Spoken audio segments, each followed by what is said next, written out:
Today, we are going to talk about how curiosity can cure conflict. So, this is hugely inspired by several conversations I have had with my mom over the last couple of years as I've been diving into healing that mother wound. And what I've learned can definitely be applied to all our relationships, all our conversations. Here we go. Curiosity has this nature of just wanting more. It has this energy of openness and this energy of willingness to discover, to explore, to learn something new. And I believe that curiosity is a beautiful energy to bring into situations of conflict. Because what happens is when we are in conflict with someone or feeling in conflict with a situation, there is a tension. We're pushing against something or someone or a point of view or an energy, or the other party is pushing against us. So we may feel no conflict at first, but because somebody isn't aligned with who we are, what we're saying, how we're behaving, they're pushing against us. And so there's the tension of conflict. And what tends to happen typically is that you've got polarization is what happens. So you've got two people standing on two different sides of a conversation or a point of view, and both are wanting and needing to be heard and desiring to have their point of view pushed across and accepted, possibly even understood by the other party. So it becomes me against you or us against them, that whole polarization. Now, what we want to do is remember, what is it that you want to achieve by getting your point across? That's the first thing to focus on. I know when I'm sharing an opinion, I'm in conversation, I'm sharing from my life experience. And humans thrive on connection. Ultimately, that's what we want to do. We want to connect with people. And what we want to do is cultivate the ability to connect with opinions and with people who are not the same as us. We don't need them to accept our point of view, nor do we even need them to understand it. What we want to be able to do is get our point across in a way that allows that other person to be with that opinion, be with what is. Now, if I desire that of someone else, how do I attain that, achieve that, acquire that? Is first, I have to model it. First, I have to be able to do that. I have to be able to sit across the table with somebody, listen to their point of view, not agree with it, maybe not even understand it, and not need to understand it, but simply sit opposite, listen, deeply listen, process, and be with what that is. Okay, because we can't resolve every single situation, nor can we resolve every single conversation in agreement. One way to resolve it is being able to be with what is and say, I hear what you're saying. I don't agree. I don't actually totally understand it, but I'm also okay with not fully understanding it. And it's not from a lack of your ability to explain it to me, but because I simply don't have the capacity to understand it. Because remember, everyone, each one of us is living our own unique experience of life. You can put two people, set them up the same way for their whole lives, exactly the same, mirroring each other, right? They're still going to have a unique experience because each of us has a unique soul. And we're here to live our diverse experiences as individuals.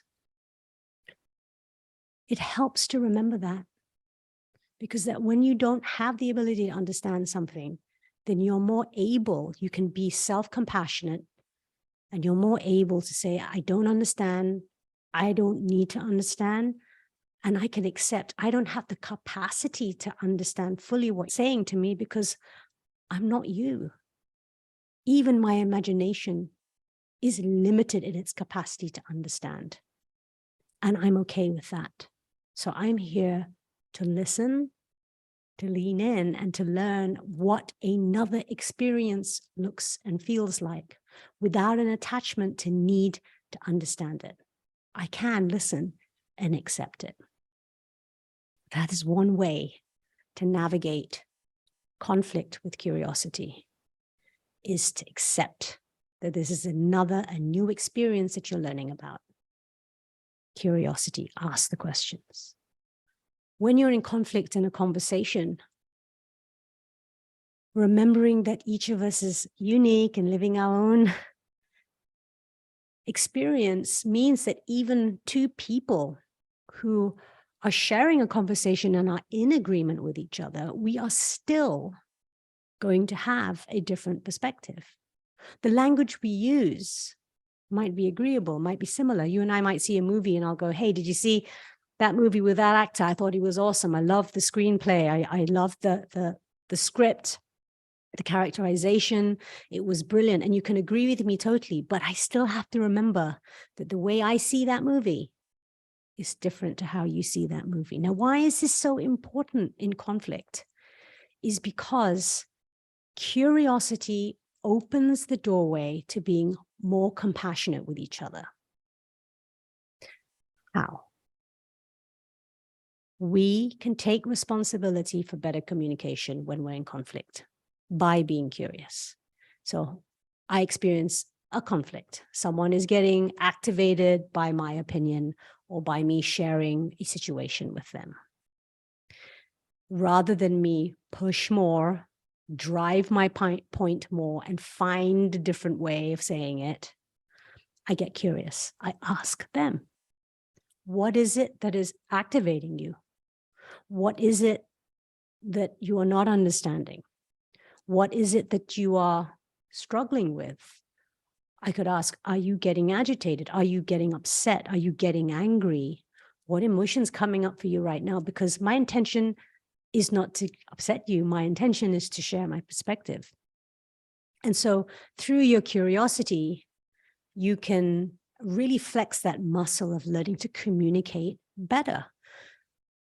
The false belief is that communication is about delivering your message across, right? I told you to shut the door. But really, effective communication is about ensuring that your message has been received in the way you intend.